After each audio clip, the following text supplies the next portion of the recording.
hands around the world, I'm gonna let it shine. Holding hands around the world, I'm gonna let it shine. Let it shine, let it shine, let it shine. Shut down that old war machine. The time we've been waiting for all afternoon, and Peacestock's not over yet. And are you enjoying it? Have you had a good day so far? Good, good. Well, our next speaker, Major Danny Sjursen. He's been a bright ray of hope and light because of his outspokenness about the U.S. military and our foreign policy. He's a major in the U.S. Army, and when I first read his writings almost 2 years ago, I thought, man, that guy's got courage to write that, and he's still in active duty in the Army. And you probably, a lot of you, I'm sure, have read his material, and he's got it. He's right on, man. He's got it all, and he's seen things that we haven't seen, obviously, and he knows things that we don't know. But after he retired in March, after 18 years in his career, he's now free to write anything he wants, or at least tell us what we need to know, but maybe not everything. But he's on topics of militarism and empire, and he's certainly doing that because he's getting published every day and appearing on podcasts and talk shows. So that's great. And we're really honored to have him at Peacestock 2019.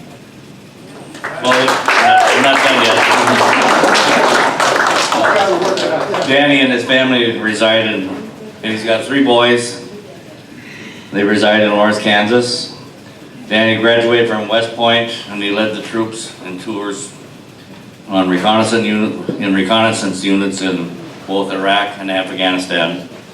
He's the author of a book called Ghost Riders of Baghdad, Soldiers, Civilians, and the Myth of the Surge, which is a critical analysis of the Iraq War. And someone here is going to win a great prize. You're going to get an autographed book of that, Ghost Riders of Baghdad, signed by Danny Sjursen. He's frequently interviewed, like I said, and he's a prolific writer. He writes for Truth Day a lot, or The Nation, and many others. So please give a hearty Peacestock welcome to Major Danny Sjursen.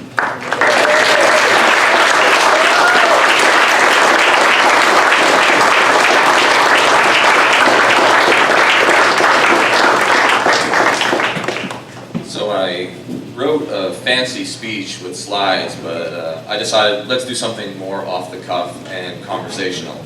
So I've only got a few notes, and I'll talk off those. I've never been criticized for being too brief, so I'll have time. It's every time I hear my bio, I wonder if 17-year-old me ever thought I would be here, and the answer is definitely not. A budding neocon full of the patriarchy and masculinity who wanted to show that he was special and potentially fight for a government that I believed in my heart was truly a force for good in the world. If you would have told me then that I'd be here now, I would have laughed, probably gotten angry, but I think this is the most important thing I've ever done. A little more about me.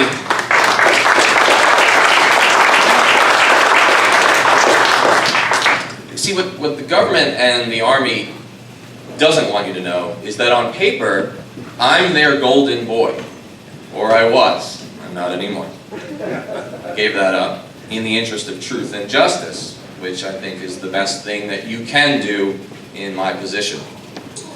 I went to West Point. I was high in my class. I was selected to come back and teach at West Point, and I have a slew of, glowing reports of my combat duty, killing and sacrificing my soldiers in the name of what really is the empire. And I carried water for that empire, I'm going to talk more about this, for 18 years. Some people see that as, something to be proud of. I am embarrassed I stayed so long. I knew it was wrong when I was in Iraq, and I kept coming up with reasons to stay. Well, I told myself, you have to stay because you're one of the good guys and fix the system from the inside. That's a lie we tell ourselves. Then the secret that you don't mention is, I really like these benefits and I've got a bunch of kids now. And healthcare is expensive. So I stayed too long. But on paper, I'm the guy that they wanted to laud, and they would tell me, stay in, you have a good shot at being a general. And something snapped. See, when I was in Iraq as a 23 and then 24-year-old lieutenant, I sensed that something was awry. Part of it was study, right? I had started to read a whole lot of books about the Middle East, like unstoppably reading, right? If you saw me in Iraq and I wasn't working, I was reading. I wasn't sleeping, I was reading. And so between that and what I saw on the ground, I started to know that something was awry. But the decision to dissent publicly is a difficult one. It's a lonely place, Anne knows that. She's someone I've looked up to since well before we were Facebook friends and now real friends. But she knows that it's a lonely place. It's a lot like being an atheist and still living in the monastery, and that was tough. But when did I know it was time to publicly dissent? First with the book, then with many articles, then public speeches, all of which I did on active duty, and I was on active duty until this February 11th. And I knew the risks I was taking. The Army has come after me. I was one of the lucky ones. I received only a verbal admonishment, which wasn't so bad. But the day I knew I had to speak out was sometime after Afghanistan, my second war. It hit me that I could no longer look a mother, a father, or a spouse in the eye and explain to them, because that was part of my job as an officer, explain to them just what their loved one died for. And when I realized that was true, it became a duty, what I call patriotic dissent, which will be a title for an upcoming book. So, you know, it's interesting. People have had it worse than me, probably some people in this room, whether it was in Vietnam or here in Iraq or Afghanistan, but I had a rough couple of tours. I was in cavalry units. I was a scout platoon leader in Baghdad at the height of the Civil War, 2006 and 7. And then I was a troop commander of about 150 or so scouts in Afghanistan in 2011 and 12 during President Obama's surge, right? So Bush had a surge, and we forget sometimes because, you know, liberals like to apologize for Obama, but his surge, the second one. 5 of my soldiers under my direct command have died in combat. 3 more have taken their own lives. It's a lot of people. These bracelets are a lot heavier than they seem to wear. So this is what I've decided, and this is what the message I like to push. We are an empire. That's the topic, right? Homeland security. I agree that I don't like the term homeland very much. The only people who should use that are the native peoples of this country, but we are an empire for which I carried water a long time, as I said. Just look at the stats. Since 2001, our empire has spent 5.9 trillion hard-earned tax dollars, mostly on the credit card, but our grandkids will pay.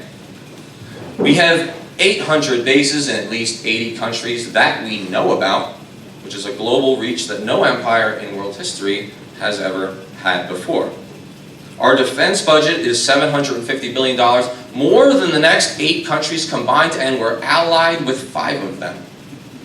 So who are we preparing against?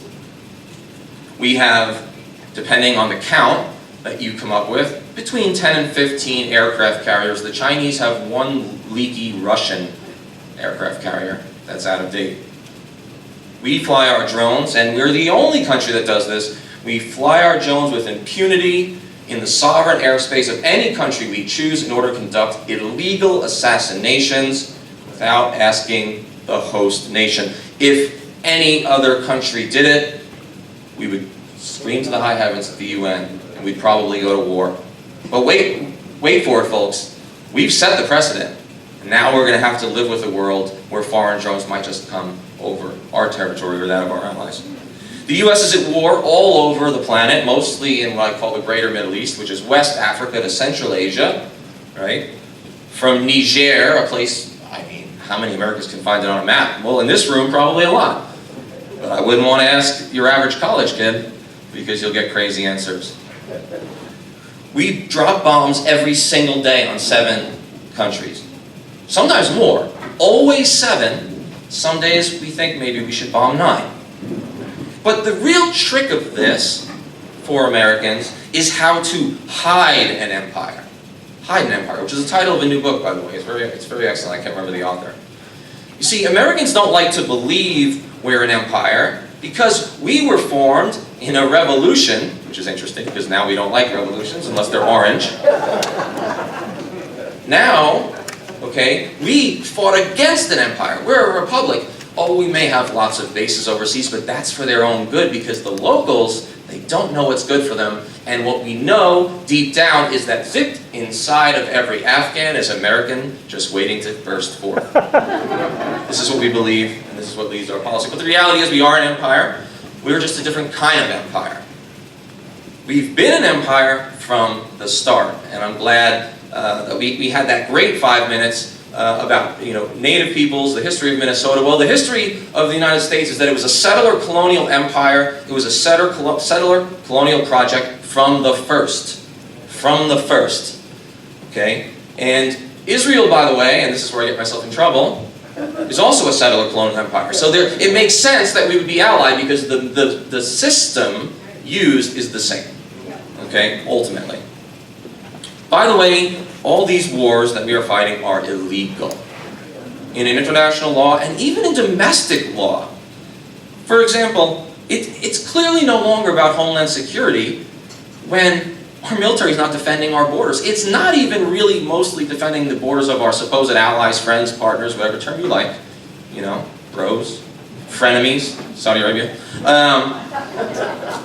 The authorization of military force, we have 2 of them. We don't declare war anymore. The last time we declared war, it was like on Romania in 1943, like towards the end of World War II. Basically, we haven't declared war since the Second World War. So how do we do it? Well, mostly presidents just do what they want. Grenada, Panama, you name it. But every once in a while, they feel like we better act like we're asking Congress. So then Congress rubber stamps an AUMF, an authorization for the use of military force, AUMF. We did it on September 14th, 2001, while the World Trade Center in my home city of New York was still smoldering. Is that a time to make rational decisions on war and peace? Of course not. There was one representative, no senator voted against it. One representative, Barbara Lee from California, did, and she received death threats. But if you watch her speech on YouTube, it's only about 3 minutes on the floor of the House. It's one of the most beautiful and prescient speeches I've ever heard. The next AUMF, so that one let us go after anyone involved with Al-Qaeda. And if you look at the language, it's written in such a way that essentially you can use it to fight anyone, as long as they're vaguely Muslim and slightly brown. Right? I mean, that's all it takes. I mean, this is the reality of the AUMF. But then we got another one for Iraq. Because, I mean, Iraq didn't have anything to do with 9/11. I mean, Dick Cheney told you that they did. And so did the CIA, or at least the leadership of the CIA. But the reality is that only allowed us to take down Saddam Hussein. Now, terrible lies led to that war. It was illegal in international law. But nevertheless, those are the 2 that exist. But here's the thing.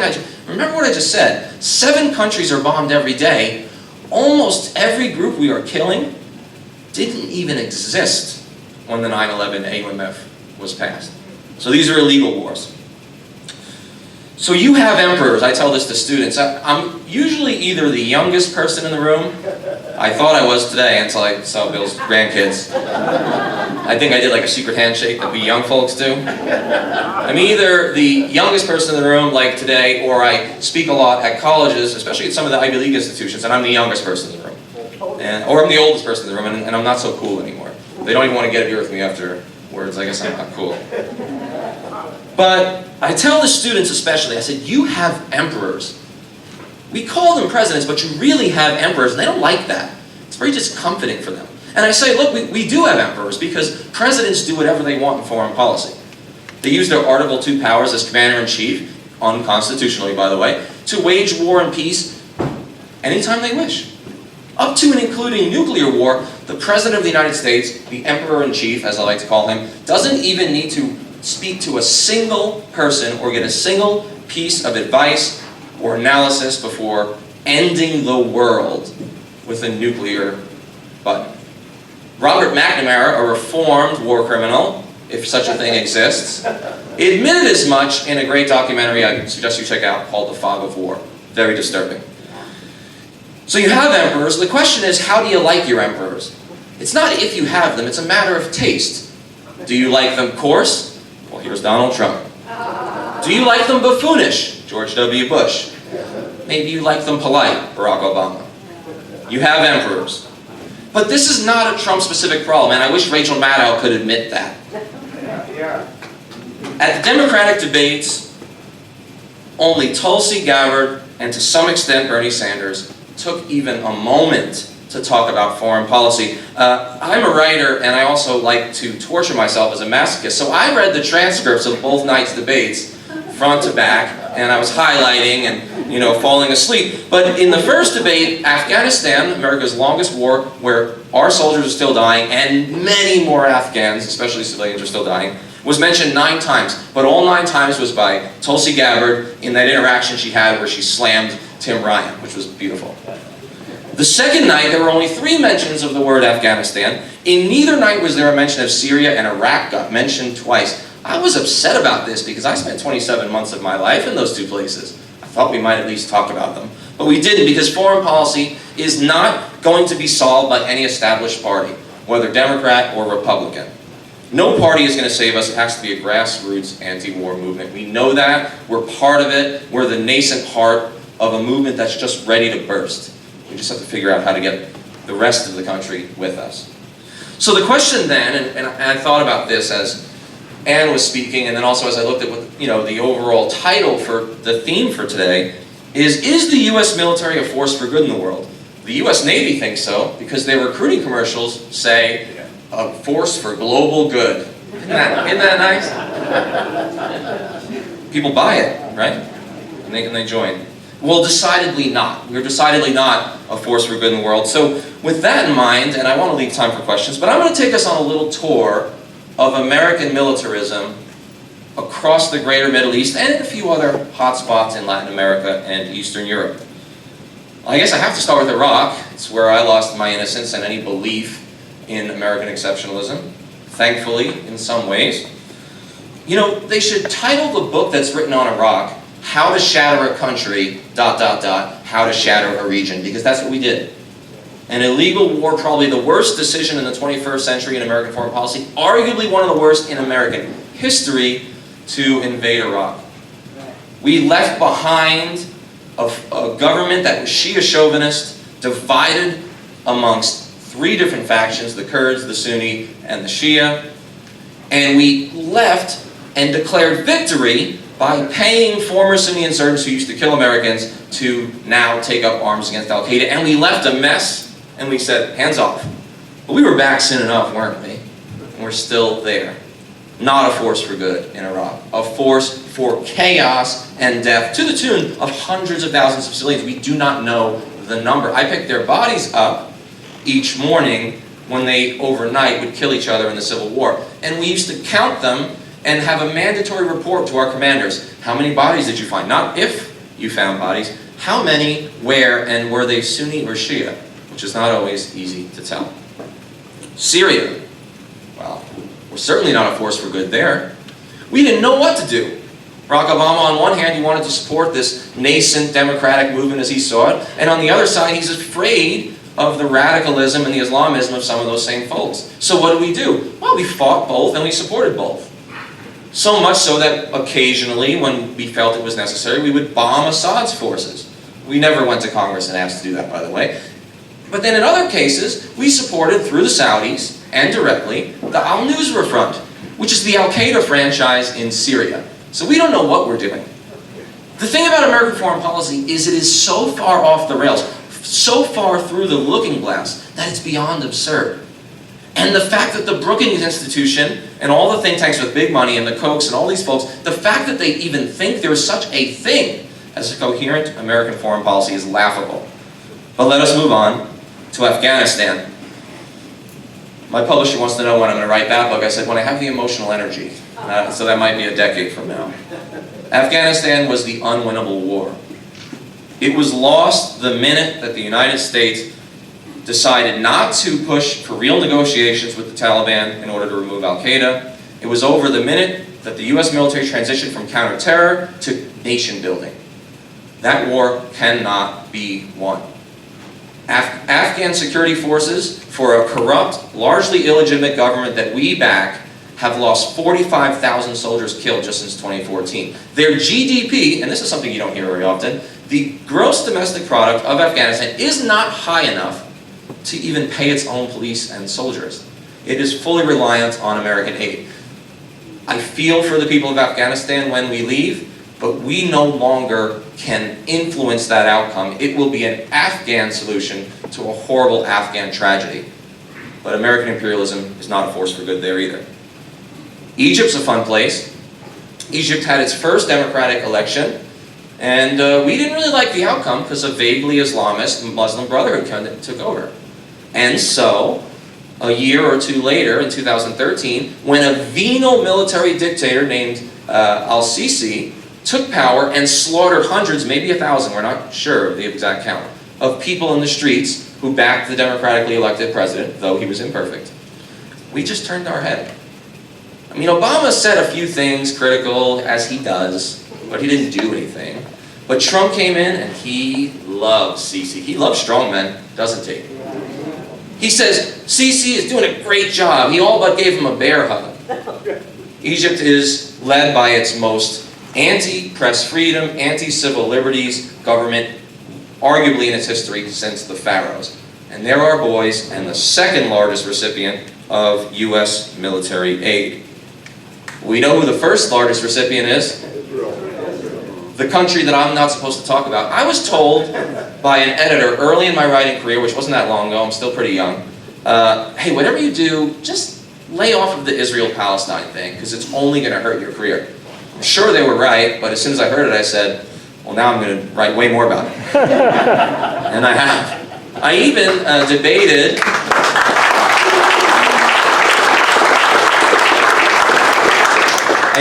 a British-Israeli scholar named Ilan Giorno. If you Google me and click on videos, you can see me dominate him in a debate in New York City. I thought the audience was hostile because there was a lot of AIPAC supporters in the crowd, and people were heckling me while I spoke. But I guess overall, when the vote came out, I won by a landslide, so I was proud of that. And maybe it has hurt my career, but this is a time for truth. Israel-Palestine. I mean, we know that Israel is a settler colonial society. We know that the settlements are evil and illegal. We know the occupation is more like an open-air prison. We know all of these things. But I want to mention the 3 things that Trump has done to inflame it far worse. First, it's the Golan Heights. He said, first he moves the embassy to Jerusalem, something no one else has done. Okay. Then he says, the illegal occupation, which is against the law not only by Kellogg-Briand, but also by the Nuremberg laws. You're not supposed to use aggressive war to take territory anymore. Trump said it's okay. And his boy Bibi said, we like it so much we're going to name a new settlement in the Golan Heights after you. No one lives there yet, and there's no houses, but there's a sign that says like Trump Palace, Middle East version, right? And then we send an ambassador to Israel who has taken AIPAC money and has been publicly pushing to support the settlement. So the notion of America as an honest broker is dead. We say nothing when over 400 Palestinian civilians have been killed along the line in Gaza and tens of thousands wounded by gunfire, including children, medics, elderly, and disabled peoples, and we say nothing. So we're not a force for good there. Well, Iran's got a troubled history with us. John Bolton, he's never met a regime he doesn't want to change. And first on his list is Iran. But Iran has its own view of this, and I wrote an article called The View from Tehran, and the view from Tehran, the capital of Iran, goes like this. Well, in 1953, you and the British Secret Service agencies overthrew a democratically elected and popular prime minister.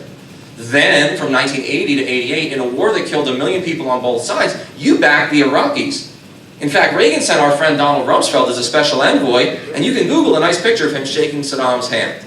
So if I was Iranian, I would certainly feel that the true aggressor is the country that not only did those things, but if you look at a simple map, has run their country 360 degrees with military bases. We regime changed their neighbors to the east, we regime changed their neighbors to the west, and our Fifth Fleet blocks them from the south. So who is aggressive towards who?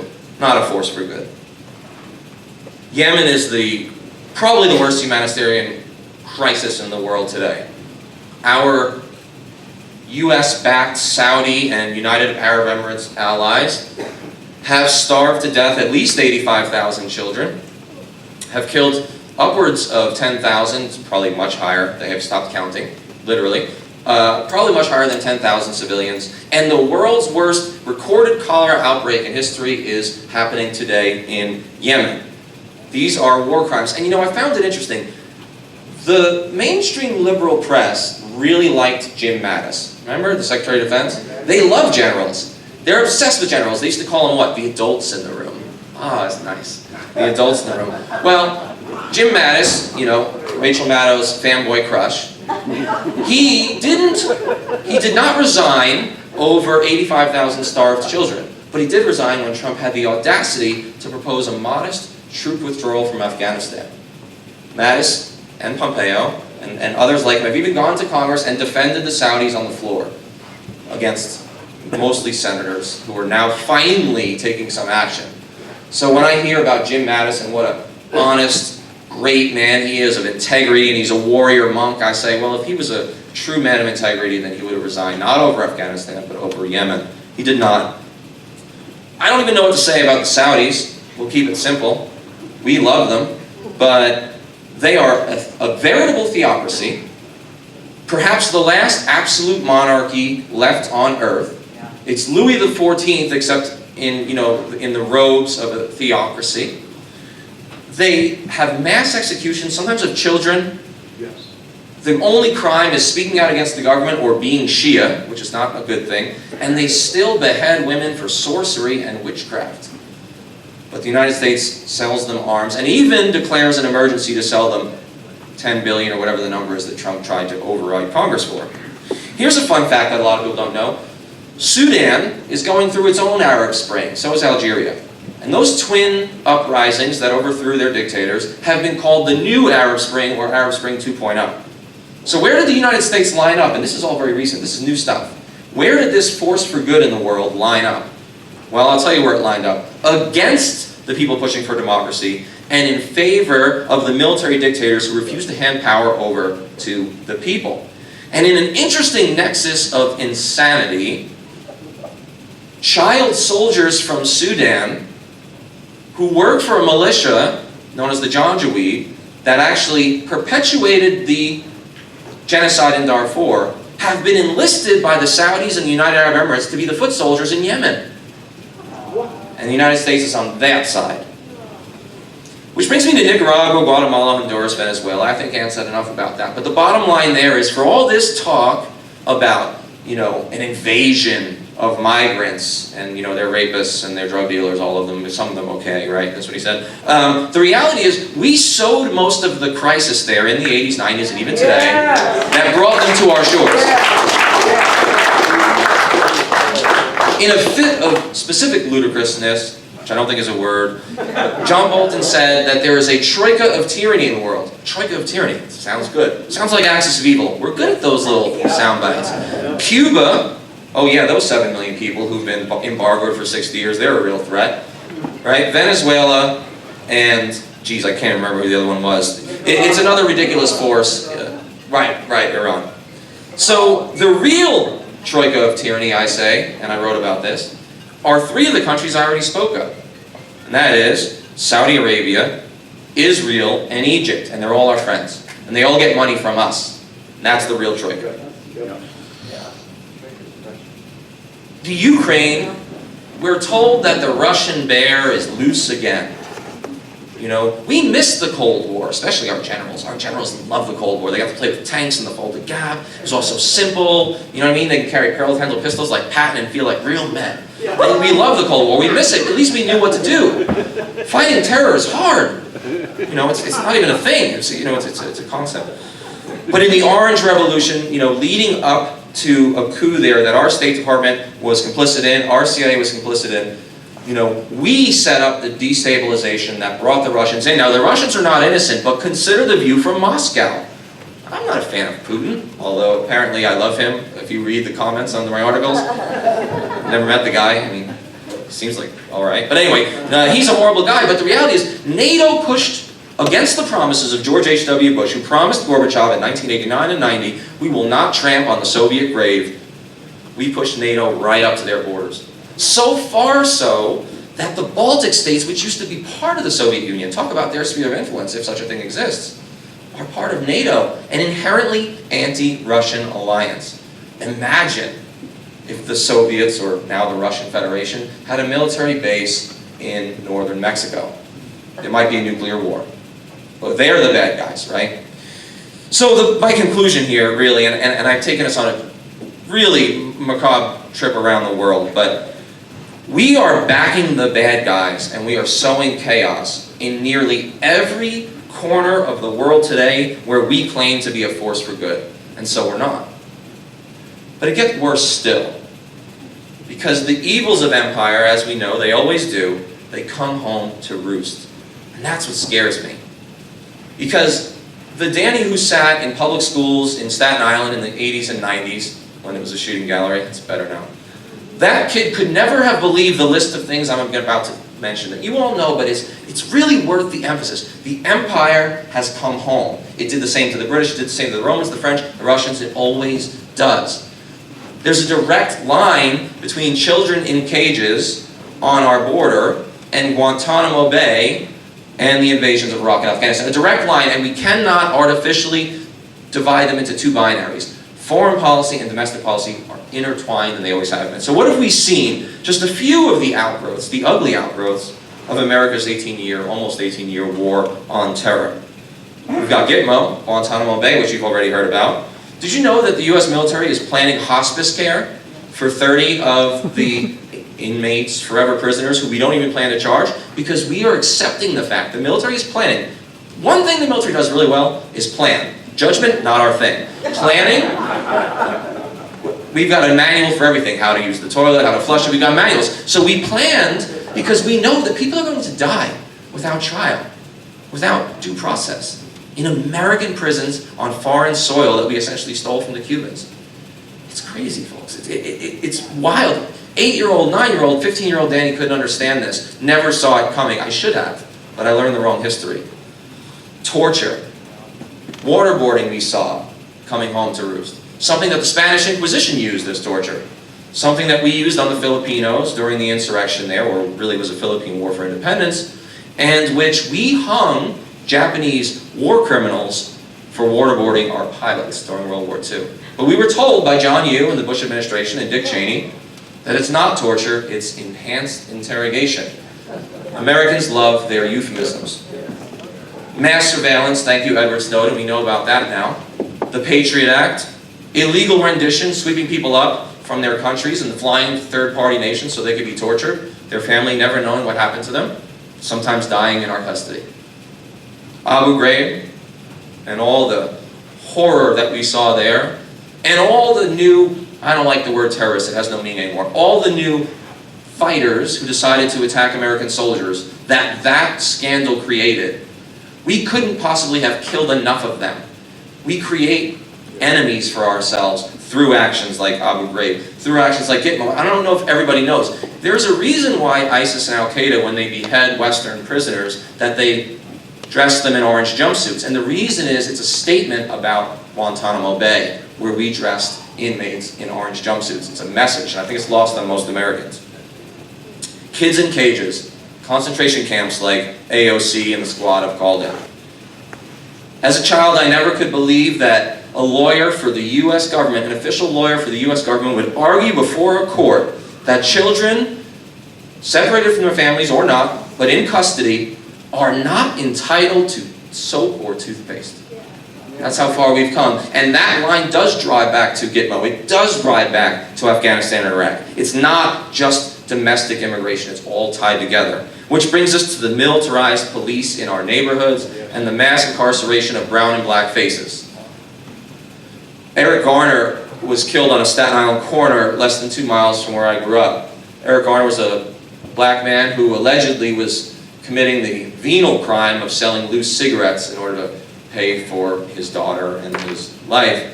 He had been harassed and arrested dozens of times by the police, and one day he couldn't take it anymore. So a young, very enthusiastic, plainclothes officer named Daniel Pantaleo, I went to junior high with his sister, jumped on Garner, choked him to death while other officers held his head down. 11 times he is audibly heard muttering, "I can't breathe, I can't breathe."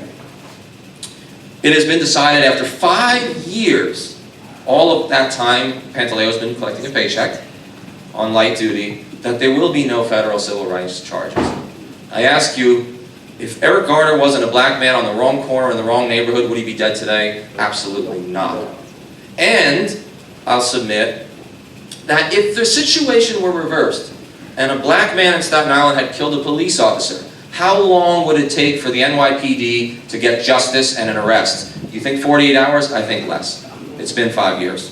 The militarization of our police, instead of the beat cop twirling his baton and talking to your grandmother as she sweeps the sidewalk, my family's from Brooklyn, so that message, that image may only be relevant there, but instead of that, we now have robo-cops dressed in military fatigues, sporting M4s and driving MRAP armored vehicles bought in surplus from the U.S. Army and Marine Corps.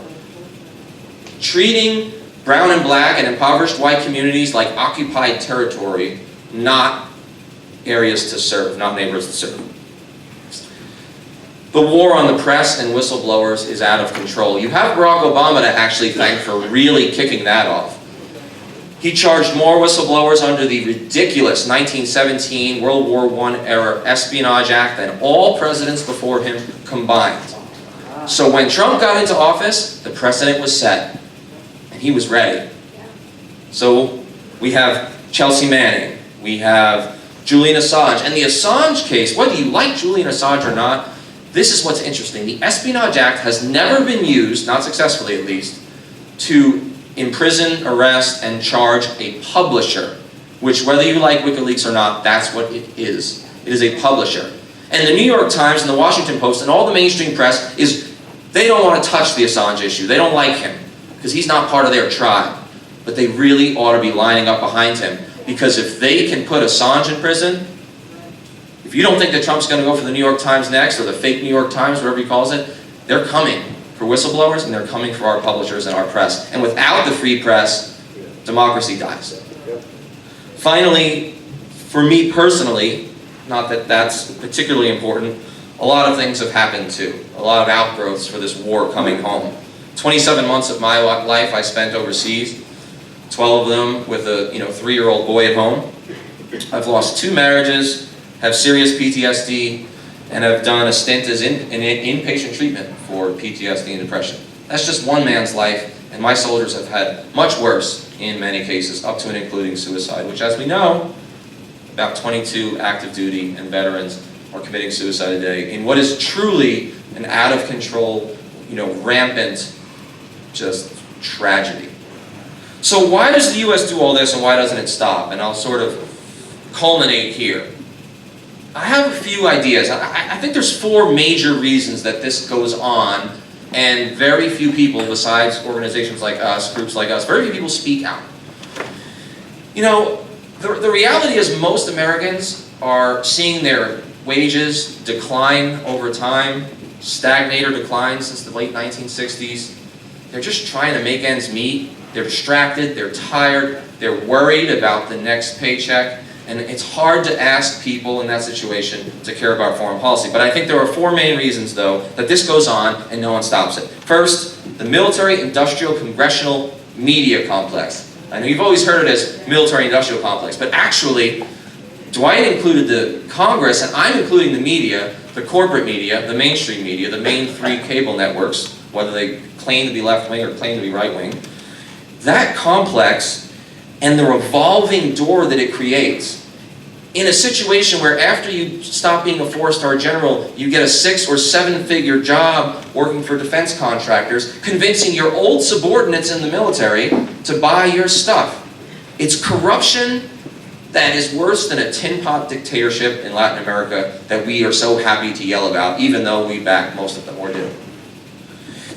We have Mark Esper, I believe, I'm not sure if the first name is going in front of hearings to become, the next secretary, right? The next Army, he was the Army chief and now next secretary. He worked for Raytheon. They asked him a few questions about that. How can someone who worked for the arms industry be trusted to run the largest portion of the American budget, the death-dealing Department of Defense? It's shocking. So that's one reason. The second one is foreign influence and lobbying. I like to call them the 3 Bs. MBS, right, the Crown Prince of Saudi Arabia. MBZ, a little less known, a little more of a niche guy. He's a Crown Prince in the United Arab Emirates. And Bibi Netanyahu, the 3 Bs. MBS, MBZ, Bibi Netanyahu. Bibi Netanyahu, by the way, I like to call him the Assistant President of the United States. Unelected, but very powerful. The third reason is the corporate mainstream media. A media model that has fed us entertainment over information and has done so for many, many years. When the head of, I believe it was ABC, Les Moonves, he said, Trump may be bad for America, but he's sure good for ABC, and maybe it's CBS, I don't know, it doesn't matter. But the point is, sometimes those statements, those little statements that shock us, they're the ones that are most true. Most of what you hear is spin, but what he said there was a rare moment of true honesty. Trump is the best thing that ever happened to the publishing industry, the once dying publishing industry, and to the cable networks. We cannot count, like I said, we cannot count on the Democratic Party, we cannot count on the Republican Party, certainly, and we can't count on mainstream media to fight this. It has to be a citizens' movement. That's why I found that People for President presentation so powerful. Finally, and I think this is important and I'm torn on it, I'll admit, is the lack of a military draft or what we would call skin in the game.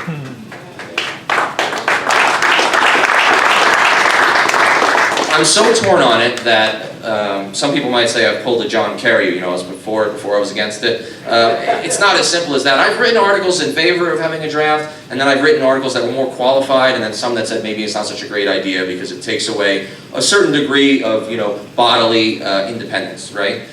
But there's something to be said for mothers in America, fathers in America, spouses in America, partners in America, waking up every morning, picking up the newspaper, and going straight to the section on Afghanistan because their biggest fear is Johnny or Jane, who's a senior in high school, might be drafted and sent there next year. There's something to be said for that, and we haven't had it since 1973.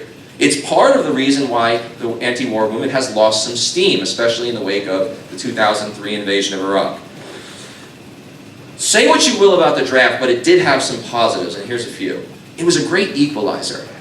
Military service, whether it was peacetime or wartime, was one of the only things that the CEO of a company and the janitor at the same company might have in common. If they ran into each other at a cocktail party, they wouldn't, but if they ran in the same social circles, at least, they couldn't talk about work, because they have nothing in common there. They couldn't talk about their house, because one lives in a mansion and one's in a small walk-up apartment. But they could bond over the shared notion of service. You see, because there was a time, and it's not that long ago, when the elites of this country, the Sulzbergers, the scions of the New York Times, all the Kennedy boys, Lyndon Johnson's son-in-law, 4 sons of Theodore Roosevelt, a president, and 3 sons of Franklin Delano Roosevelt, a president.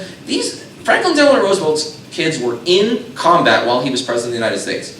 Could you imagine that now? Do you think Sasha and Malia were likely to marry a soldier, right, while Obama was president? No, certainly not. It's not their fault. They don't even run in a circle where it would be remotely possible to meet a soldier, especially an enlisted soldier. Not possible. And that's problematic. There was a time when the elites from universities would go to war. 453, I believe that's the exact number, of Harvard graduates died in the Second World War, only 30 less than graduates of West Point. How many Harvard graduates have died in the wars of 9/11? 0. All the students are leaving Princeton and Dartmouth and Yale and Harvard, and they're running to Wall Street as fast as they can because finance is the only truly lucrative growing profession in America today, and they don't even consider the military. Now, I'm not saying I want everyone in the military. I'm saying I want to stop the war so desperately that I'm in a place, and this scares me, where I'm not even sure if I like what I'm saying. I'm disturbed by what I'm saying, but I'm so desperate to end war that I'm looking for any solution, even the nuclear option, which in this case is the draft. So what are the results of this all-volunteer force? What have they been? I actually belong to an organization, Ann might know of it. It's called the AVF Forum, the All-Volunteer Force Forum. It's led actually by a retired 2-star Air Force general. There's a lot of colonels. Larry Wilkerson, who's a great whistleblower, a friend of mine. I'm the token 35-year-old on the board. And we had a really, really great conference in San Angelo, Texas earlier this year. And General Leitch, Dennis Leitch, who is the head of the organization, the founder, he laid out some of the results, the dark side of the all-volunteer force, the dark side of what happens when you use the same small, less than 1% core of soldiers to fight wars for 18 years, and as far in the future as we can see. Right? There's no sense that it's going to end anytime soon. Well, first we had stop loss. Well, we can't draft people, but we can stop you from getting out of the Army. See, there's a lot of small writing at the bottom of your contract, and you were so tired, that you didn't read it, and so they kept people on duty for, in some cases, an entire extra tour. We've had to start paying out massive bonuses. Well, they're not really massive, but I'll tell you, if you're from West Virginia, and you have a high school degree, and you're 18, and oh, by the way, you have a kid, $30,000 sounds like a lot. You'll take that blood money. So it costs the taxpayer a lot of money, but ultimately it's not even that much money, but these kids are so desperate. It becomes an economic draft. We've needed massive waivers to keep the same kids going back. See, we're having a recruiting crisis. Less than 1% of Americans have any interest in serving in these wars, and I don't blame them. But what happens is it's the same folks. We rotate them and abuse them. And so we've had to come up with waivers. We've said, well, if you're on psychotropic medication, that used to be a deal breaker. You couldn't deploy. Now we just give you all the pills you need and send you on your way and just hope for the best. And we know what the best is. The outcome is hundreds of thousands of damaged veterans, many of whom become cops and border patrolmen. Is that really what we want? It scares me. We've had to rely on the National Guard and the reserves. As defined in the code that formed them, they were supposed to be called what's a strategic reserve. In other words, we would only use our National Guard and our reserves in the case of a crisis. Russia invades France, right? Something like that. Canada decides to invade Minnesota, right? Things that weren't ever going to happen. But instead we've begun to use them, and this is an Army terminology, as an operational reserve. Meaning that every time there's like a little bit of a problem with enlistments or a little bit of a problem with getting enough recruits, we just throw these people, we pull them out of their jobs and their communities, and we use them over and over again. These are the little outgrowths of the all-volunteer force. So you've got many tours. There are Marines who've done 8. There are Special Forces guys who've done 12. PTSD, rampant, litters my soldiers, devastates the ranks of the people I loved and myself. Massive suicides. The fact that I've been to 3 funerals for suicides and only 5 have killed in action, those statistics should really, really give us pause.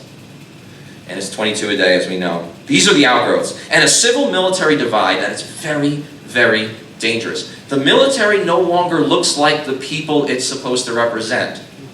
And we know, because most of us in here are veterans, what is the original sin of the soldier? Self-righteousness. Right? Many soldiers have a sense of being actually superior to society. Now, we don't feel that way, but you can understand why it starts to happen. When a small class of warriors, we call them now, I hate that term, right? A small class of warriors fights these wars time and again, 6 tours, 8 tours, 12 tours. The civil-military divide grows. What do we know about the recruits fighting America's wars today? We know that they are more southern, they are more rural, they are more lower middle class or lower class, and they are more likely to have a family member legacy serve in the military. They do not look like the rest of the country at large. Okay? They are more conservative, although we've seen a study where that's starting to change to some extent. 2/3 of veterans polled recently have said that they don't think the Iraq or Afghan wars were, quote, worth it. That's encouraging. It's sad that it has taken so long, but far be it from me. Sometimes I get frustrated. My friends send me these great texts, after they see this video when I throw it up on YouTube, they'll say, great job, I agree with everything you said. I said, speak out. You know, if you're not a great writer, then maybe you're a good speaker. If you're not a great speaker or writer, maybe you can make a phone call to your congressman, but so few do. But I try not to get bitter about that, and I just try to do my part. And I sort of understand in this new civilian-military divide why, you know, a lot of people don't get involved.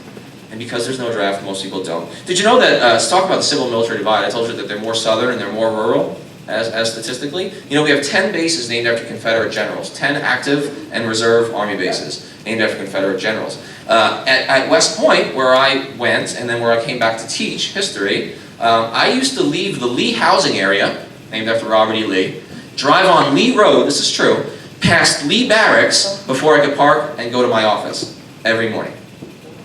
Lee housing area to Lee Road to Lee Barracks. The fact that this is still true is appalling, but it reflects this increasing sort of southern and ruralization of the military. There's nothing inherently wrong with being southern or rural, but you can see that there are some dangerous outgrowths. And my favorite question to ask on my lesson at the Civil War, one that upset everyone in my class from the South, especially from Texas, was the following. Kids, cadets, gentlemen and ladies, pop quiz. Who killed or was responsible for the death of more Americans? Osama bin Laden or Robert E. Lee? We know the answer. They didn't like the answer. With that, I want to move on to just the basic conclusion so that we can do some questions, some more off-the-cuff stuff, anything you want to talk about with me, critiques, you know, questions. What I say we have now is a culture in the United States, a war culture, a militarism, that is more pageantry over prudence, and it's the new American way. Pageantry, spectacles. I'm old enough, just barely, to remember a day when it was really only Memorial Day and Veterans Day. Those were the 2 days, and Veterans Day, of course, should be Armistice Day. I'll leave that there. But the reality is there were basically 2 days when the war movies were on all day, and when there might be soldiers and flags at the baseball stadium. Now it's every single day. There's not a day in a 162-game baseball season, the longest in professional sports, where you don't have soldiers. Heck, I've been on the Jumbotron against my will. My then wife put me on there and I didn't know. I just thought we got great tickets. Look, this pageantry, this spectacle, this adulation of hyper-nationalism and militarism should frighten us. It should frighten us. And this 4th of July parade with the tanks, what was that? Where are we? Is it North Korea? Is it the Soviet Union in the 1970s? No, it's the United States, and that's where we are today.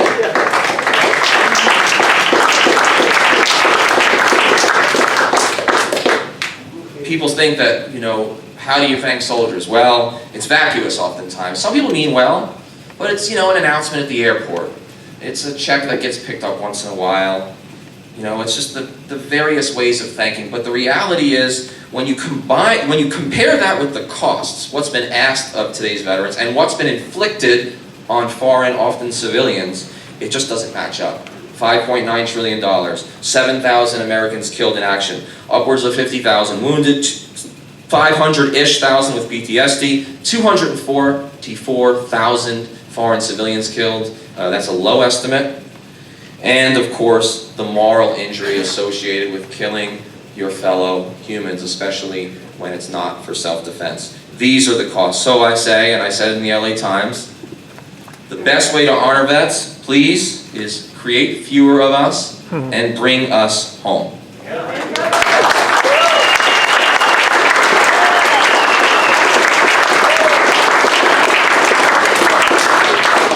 Finally, I would be remiss if I didn't admit that my education, my political education, my citizen's education, you have to be an educated citizen, you have to be an active citizen. Most of us don't do that, this room does.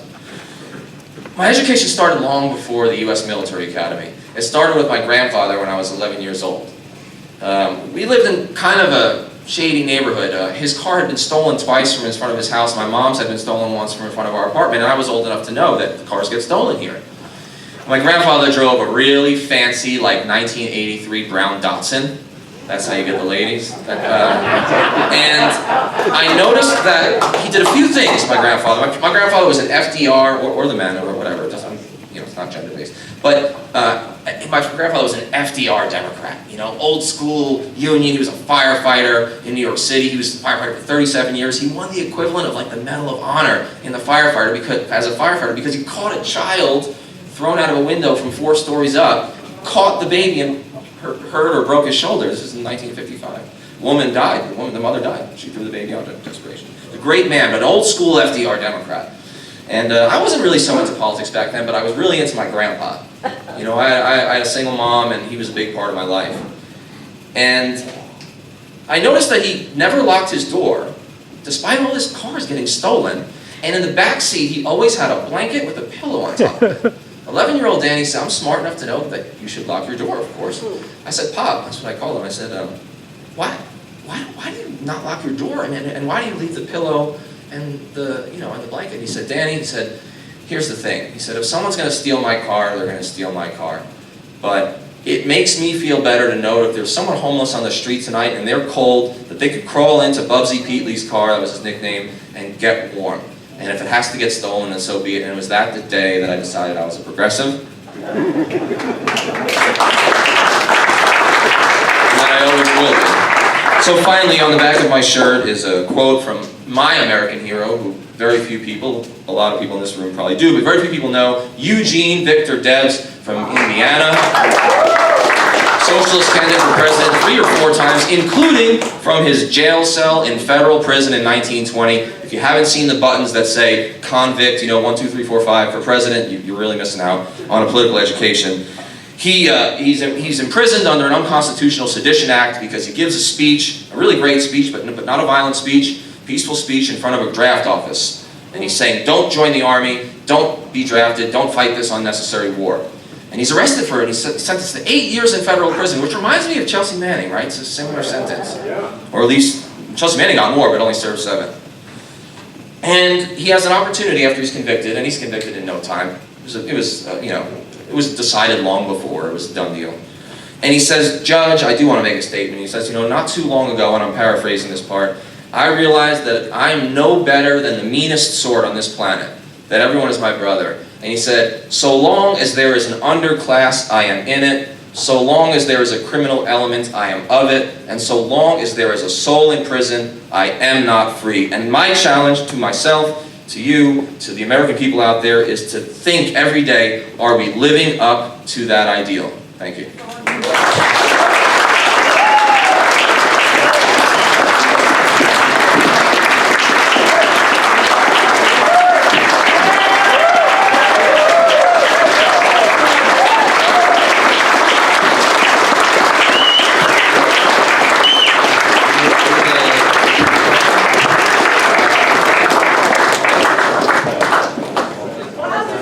Please, that's okay. You got a good voice. I heard that the soldiers coming back with PTSD. There's a medicine they can take that gets them over it. They forget everything and they're fine. And it was on television, and their wife was speaking for it too, and how much better this person is, and the soldier that was freed and was speaking out for it, and I was very suspicious.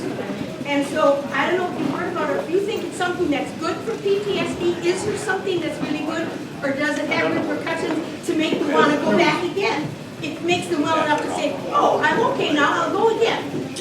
So, do you know anything about that medicine? Pretend they're getting better. So I don't, and the last thing I want to do is pretend, medical or scientific knowledge that I don't have. But I do know that that sort of medication was the subject of a Julia Roberts Netflix recent drama. I think it was called Homecoming, where the military says that they're giving this medication or this training and they're putting it in the food at an inpatient facility. They say it's to cure PTSD, but the real reason behind the government's decisions, and I wouldn't put it past them, is to get you to go back quicker and kill more.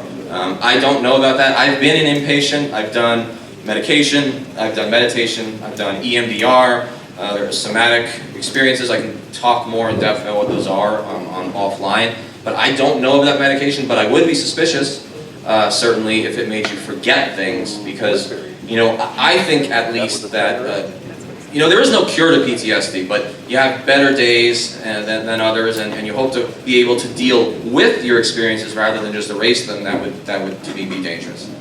Thank you for the question. I wish I knew more. Please. Oh, yes, CBD and medical marijuana, by the way, is helpful, but of course the U.S. government and the Department of Justice is not going to have that anytime soon.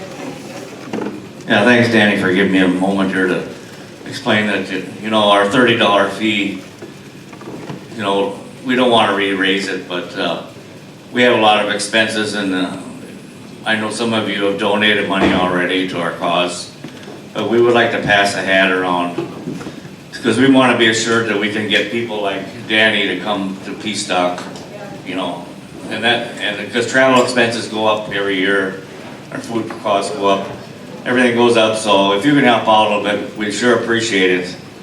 Okay, thank you. Thanks, Bill.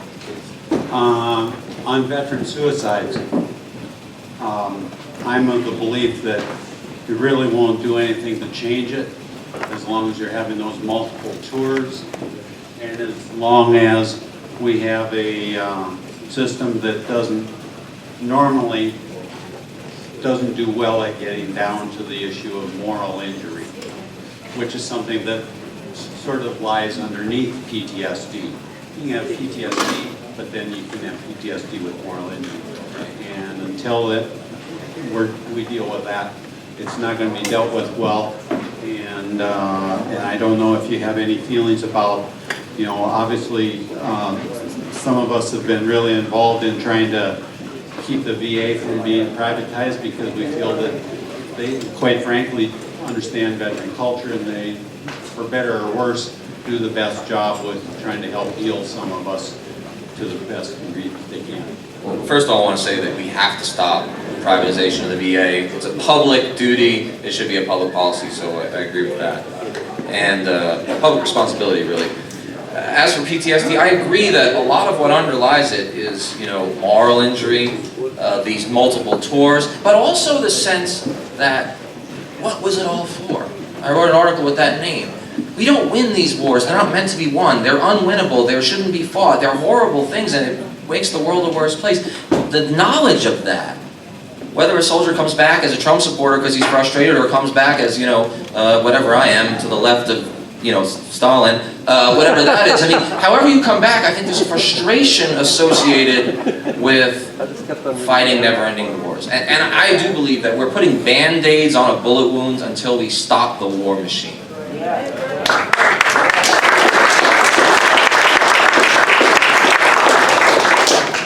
Great talk, especially the last line you just said. A couple quick points. One is I would argue we do have a coherent foreign policy, completely coherent. It was outlined in the Cheney Doctrine of 1992, 2002 National Security Strategy, that we rule the world and we will not tolerate any resistance whatsoever, even for legitimate grievances, which is how it reads. So we are acting as the grand emperor of the world, and Guantanamo is housed with dissidents to that. And so I mentioned fascism this morning. As a Guantanamo defense attorney, I actually saw and operated in a genuine fascist legal system. That's what Guantanamo and the military commissions are. We need to read a little bit more about Germany to understand we're going through the same process. Maybe we'll never get to the Holocaust, but we're at 1938 Germany already. I recommend reading, you mentioned political education, Sheldon Wolin and Democracy Incorporated, where he used the word inverted totalitarianism.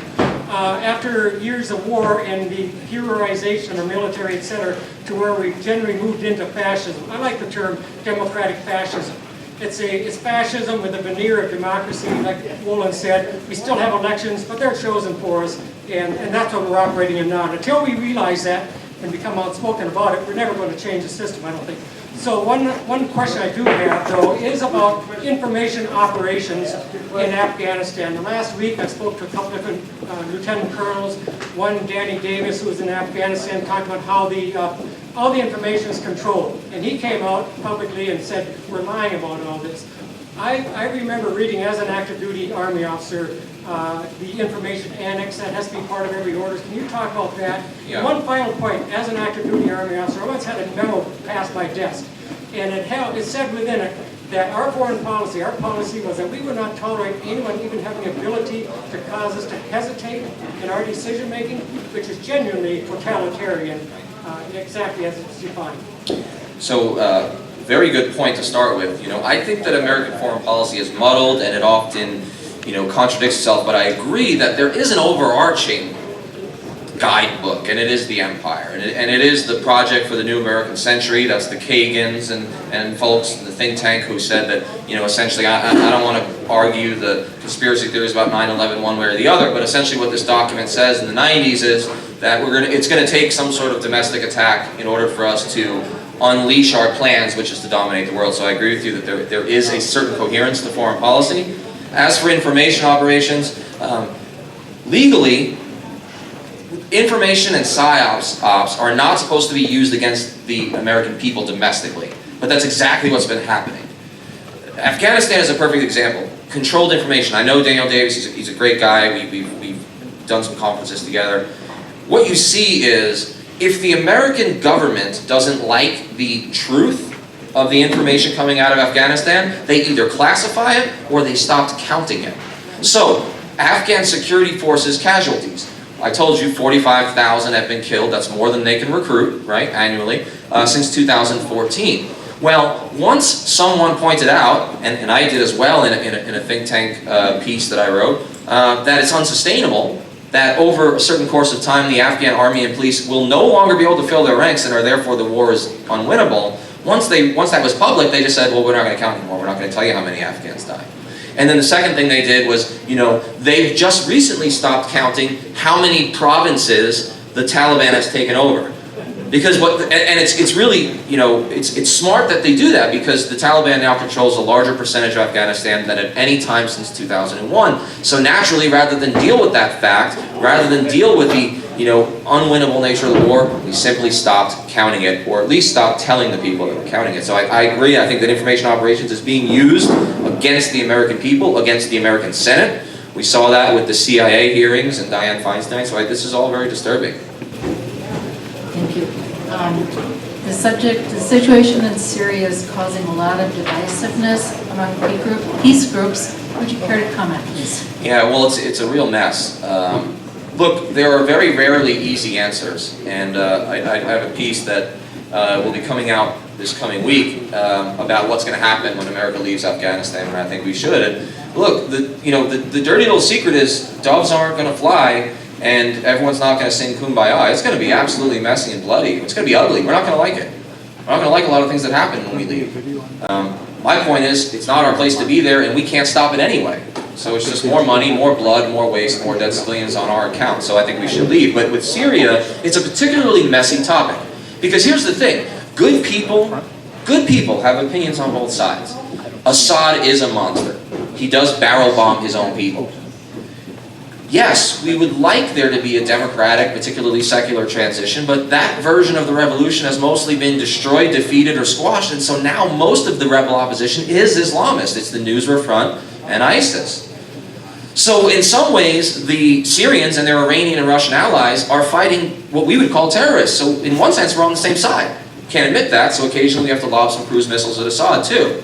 So we're playing both sides. I think the reason it divides the anti-war movement is, for example, it divides people's opinions over Tulsi Gabbard. And I don't want to talk about or endorse any specific candidate, but you know, some people think that it's a good thing that Tulsi Gabbard went to Syria to talk to Assad and to be against American intervention, and some people think it was a bad thing to go talk to a dictator as a representative. So I think that's why it divides the American people, and truly, not to sound like Trump at Charlottesville, but I do believe that there are good people in the anti-war movement on both sides of the Syrian debacle. Ultimately, though, I come down on the side that says American military intervention almost always does far more harm than good.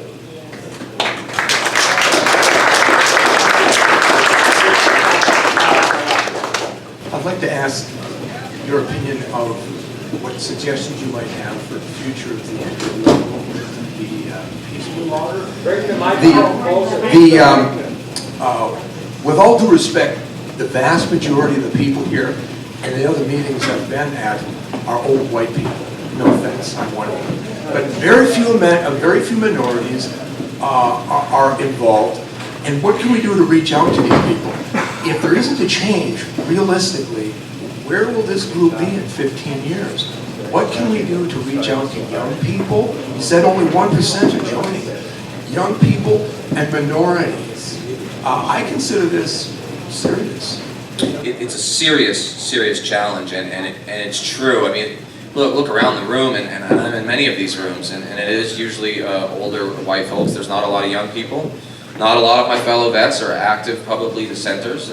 Partly it's because they're desperate for their health care, the only place they can get any affordable health care, and part of it is because they have such an identity as a soldier, and they have to believe that their friends and brothers died for something, so they're often not willing to take that leap and say, no, it was for nothing. I mean, it doesn't mean they died with lack of courage or that they were bad people. It just means, look, you have to accept that. It's very difficult for Americans to accept that. You know, I think I've written an article recently talking about how I really believe that dissent is going to have to come partly from within the active military and within the veterans movement at large, especially the younger veterans. And the reason for that is, look, we have a real problem in America today, which is that in poll after public opinion poll, the only public institution that the American people trust, or more than 51% of the American people trust, is the military. That is dangerous for a ostensible republic. We don't trust the courts, we don't trust the church, we don't trust the Congress, and we don't trust the media.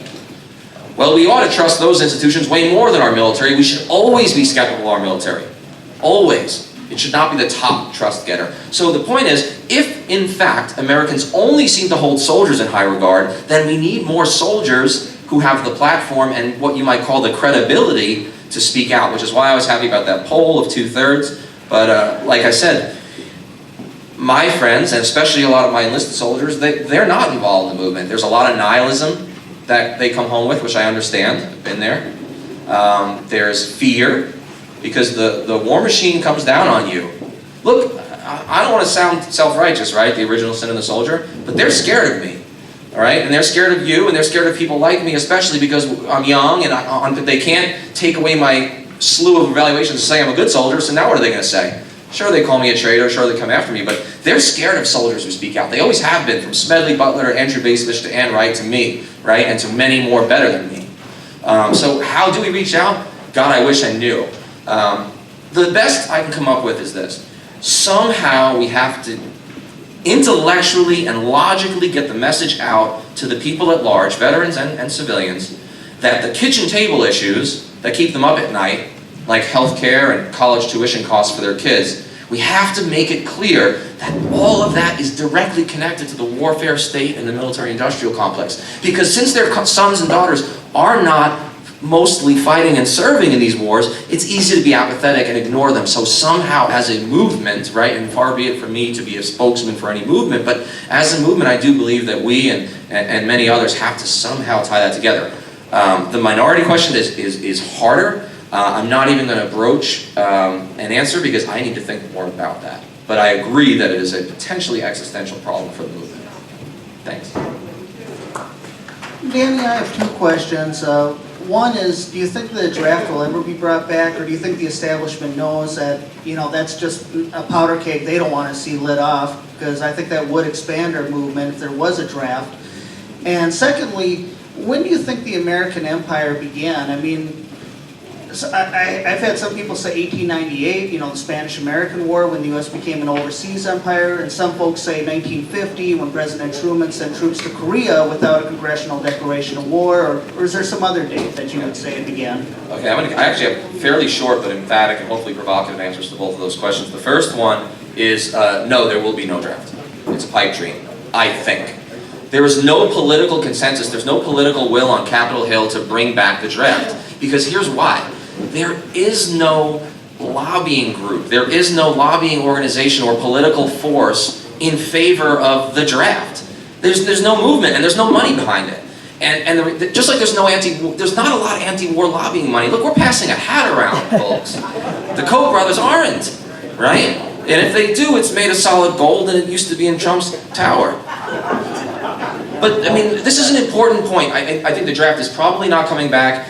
If it does, it'll be out of desperation. If it does, I think it'll already be too late, and the empire will be collapsing around us, if it ever comes to that desperate measure. And the second question is, when did the American Empire begin? Well, the Spanish-American Empire came first, and that began in 1492. And the English, and then just Anglo-American empire began in 1607, the minute that we started taking land at Jamestown from the Powhatan Confederation. So I think that we've been, I think it's a canard when people say it's 1950, it's 1945, it's 1898 when we went to the Philippines. Look, those are all important dates. We have been a settler, colonial enterprise that has been backed by Christianity, a warped version of Christianity since the moment Europeans landed on these shores.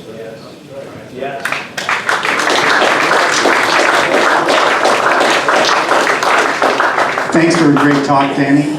You brought up the issue of the removal of memorials and monuments to Confederate generals, and I wonder if this whole issue could be made a little more palatable to the good people of the South and more instructive to the nation as a whole if we included Union generals like Sherman as undeserving of veneration.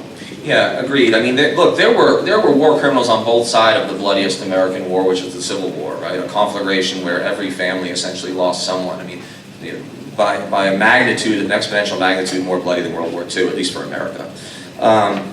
Yeah, I mean, there are villains on both sides, and I have a theory, and I was talking to Ann and Mike about this in the car, and you know, I have a little protest planned where I want to go to Fort Gordon. It's just one of the 10, right? And then General Gordon was this horrible, horrible man, moderately effective Confederate general in a military sense, but you know, KKK supporter, slave owner, patriarchal and racist, you know, white supremacist quotes littered his career. I want to go out right outside the base on whatever, you know, whatever the boundary is, and stick a really nice professionally made sign that I'll have to pay for myself right into the ground that is like a marker of correction that says, you know, we're going to use this as a teaching moment.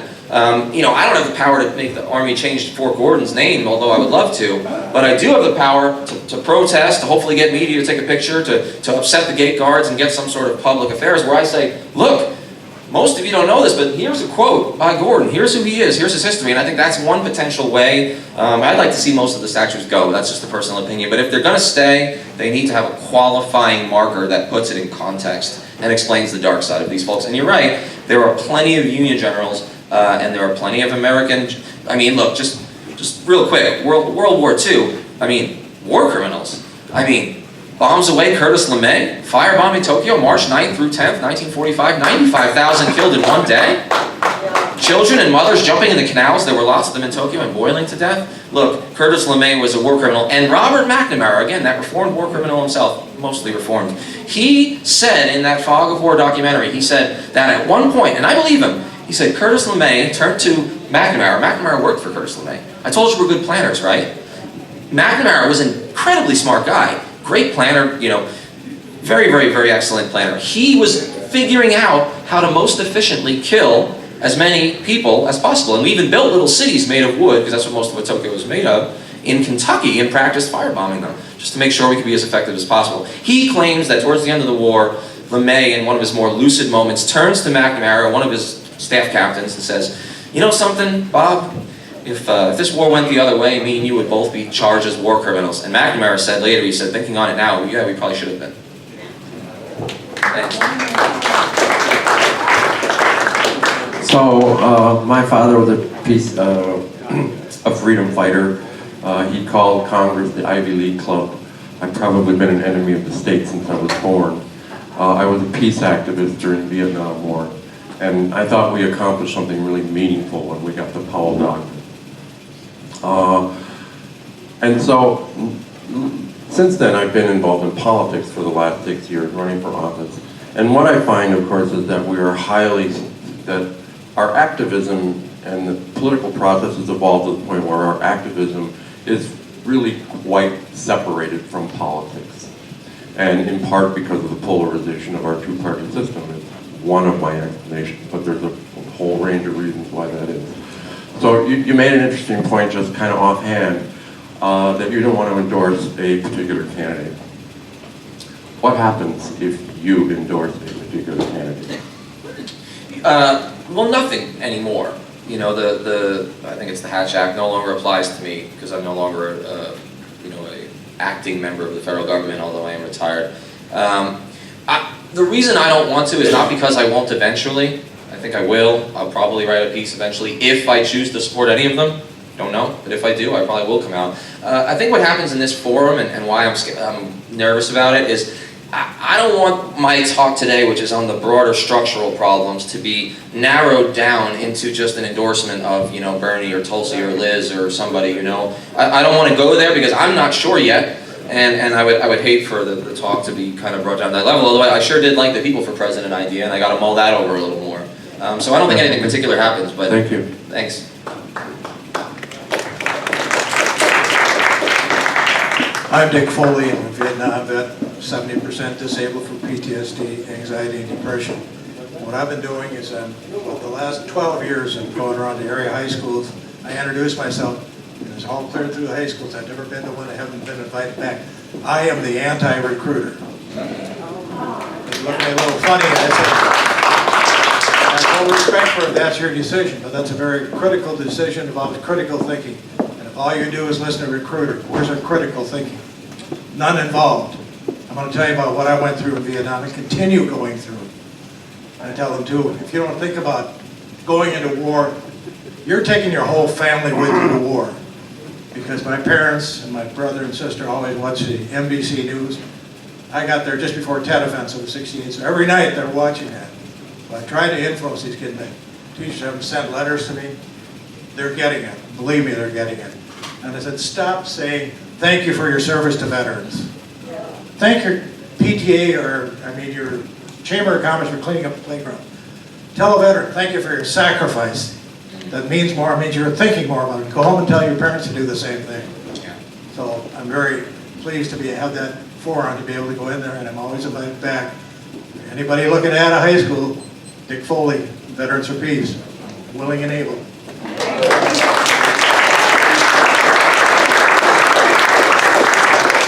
I like that, and I think it's one of the most important jobs in the world is to be the anti-recruiter. Not because we're anti-military, but because we're anti-militarism. I think that's the way I like to put it, and that's at least how I feel. We don't have the resources of the U.S. Army Recruiting Command or the U.S. Marine Recruiting Command. They run it like a business. They run it like a corporation. They run it like an advertising agency, and it's by design. And they walk into these schools with resources that we have trouble providing. I don't have a tank that I could ride kids around in to show them how cool it is. There's no equivalent in the anti-war movement, right? This is really, really serious, and it has to be combated. There used to be something called like the Federal Communications Act, the Fair Something Act, where TV, radio especially, right, media had to provide both sides of an issue. And then it was during, I believe, the Reagan years that it's changed. And that's how you get talk radio, Rush Limbaugh, Fox News, and MSNBC, right? That's how you get that. I believe that when it comes to recruiting, sir, what you're describing is a Fair Communications Act. If the military is going to have a voice, then we should have a voice and let people choose between two honest, oppositioning and disposed movements.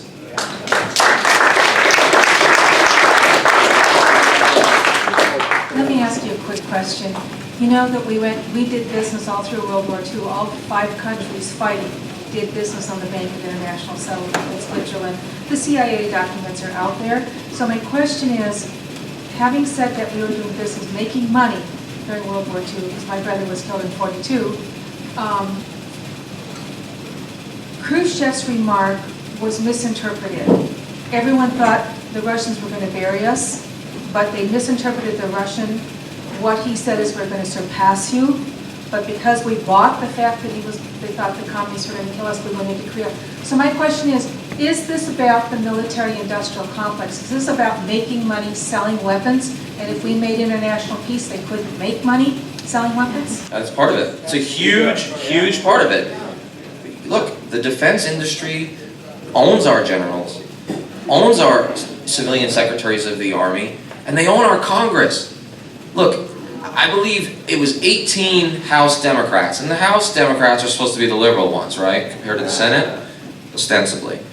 18 House Democrats, including my representative, who's a veteran, Max Rose, okay, but he's pretty much a centrist Dem, voted against an addition or an addendum that would have said you can't use any defense money in the National Defense Authorization Act to build, camps on the border.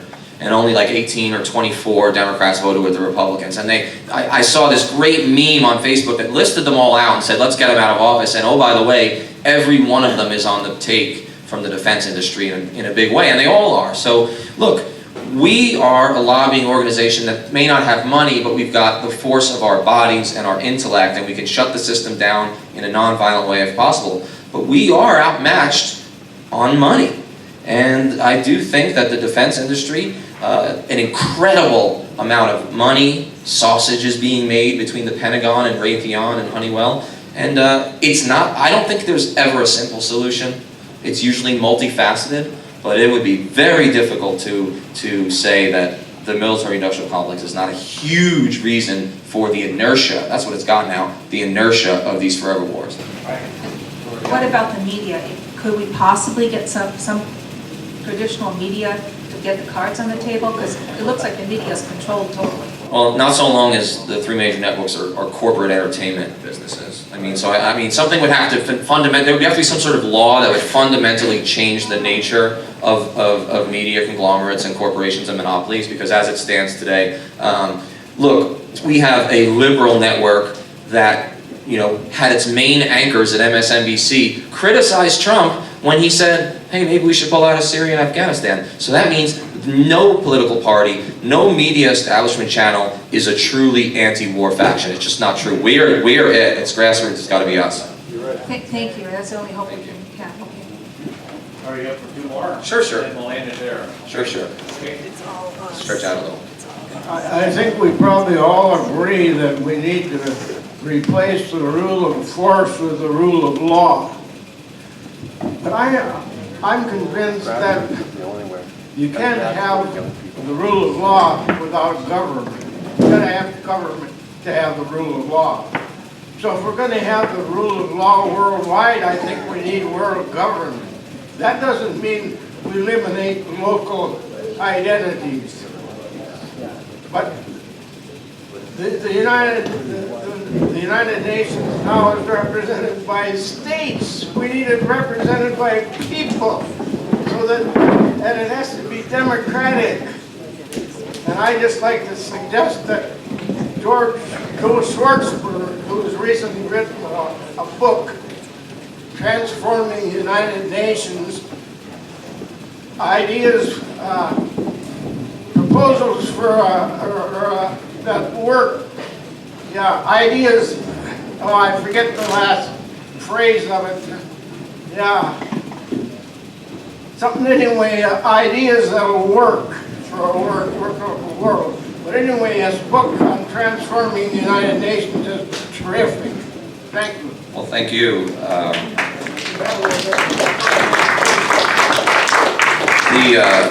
One could argue cogently, I think, that some form of world or global government or global partnership is perhaps the only hope of humankind continuing because of climate change, the only true existential threat besides a nuclear disaster, which will probably be a mistake, right? It'll probably be some sort of miscommunication and that's it.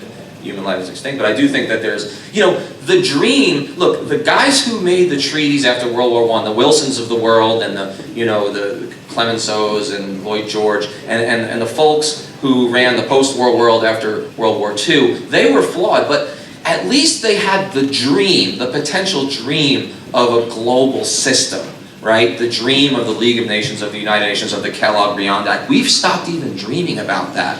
We're so comfortable with the state system, specifically in which the real global government is America and its bankers, okay?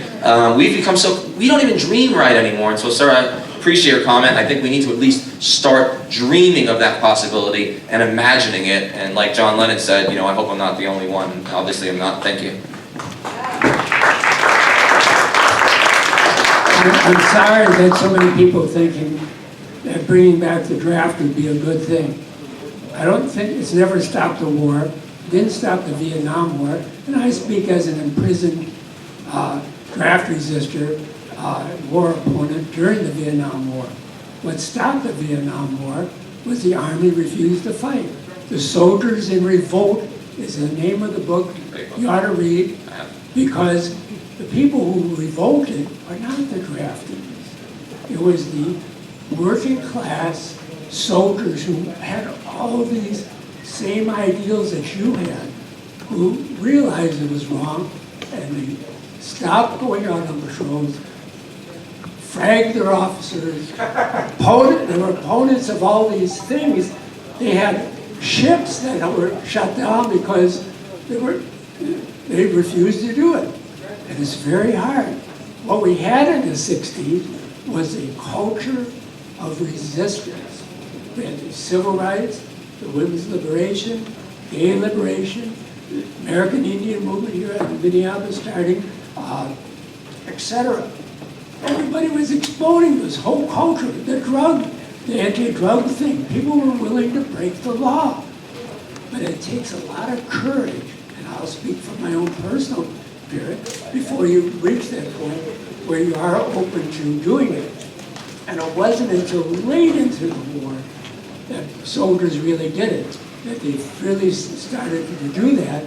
So who knows whether having the draft, well, we could already be into Iran. We could have much more, but you have to stop. It'll be a big change in the war policy and all that. But anyway, Soldiers in Revolt, read it before you think you want to bring back the draft. That's a great point. I'm very torn on the issue of the draft. I'm concerned with the lack of bodily autonomy when government can pull you into service. So I'm on the fence. It's desperation largely that causes me to even speak so much about it. I think there were a lot of reasons the Vietnam War ended, and it was a bunch of things, but one of the most important ones is what you said, which is there were mass refusals, mass desertions. I mean, there was an enormous number of people deserted from the military during Vietnam. I mean, it's more than as you normally reported. And, there were underground soldier newspapers. I studied this a little bit. I wasn't there, I obviously, right? But this was a really important facet, and it is about resistance. And the myth that the peace movement sprung up from the start and was against the war from the start. I mean, yes, there was a small peace movement, but actually most Americans polled didn't turn against the Vietnam War until way late. And even after the invasion of Cambodia, only 1/3 of the senators in the Senate actually would vote for any legislation to immediately bring the troops home. So some of that is a myth. I think it's complicated. Soldier resistance, citizen resistance. We need to bring it back. I agree. Thank you.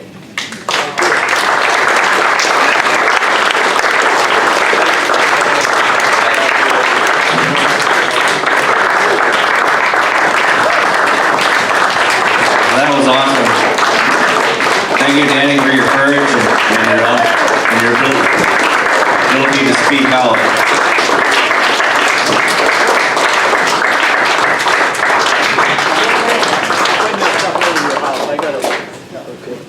I guess our food's ready, but we have a little more business here. We're going to give away some door prizes. I hope all of you have a ticket, red ticket, in the bin here. Okay. We can go out and eat pretty soon. I guess it's ready. But first I want to thank you all for your generous donations. I can see that we're going to be able to have another Peacestock next year. But I don't know if we can top this one. But thanks for coming, and enjoy the food, and stick around, and oh wait, one more thing. One more song. One more song. One more song. Yep. Do it. One more. Peter. So, I've been thinking about a lot of different songs for the end, but the reason I'm choosing America the Beautiful is because the United States doesn't belong to Trump. It doesn't belong to the Republicans. It doesn't belong to the politicians. It belongs to all of us. America belongs to all of us. There's a special third verse on here. There are 5 verses on America the Beautiful. I put up the first verse, the second verse, and the third verse is a new verse that honors the people who built the country. So, here's America the Beautiful.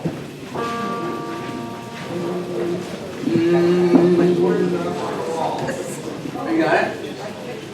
Oh, beautiful for spacious skies, for amber waves of grain, for purple mountain meadows,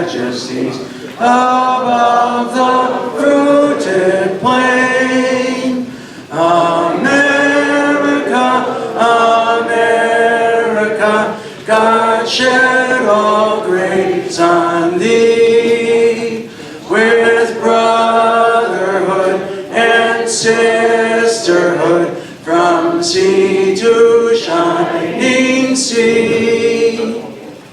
Oh, beautiful for pilgrim feet, whose stern impassioned stress a thoroughfare of freedom beat across the wilderness. America, America, God mend thine every flaw. Confirm thy soul in self-control, thy liberty in all. Oh, beautiful for working folk, who forge the wealth we see, in farm and mill, in home and school, unsung in history. America,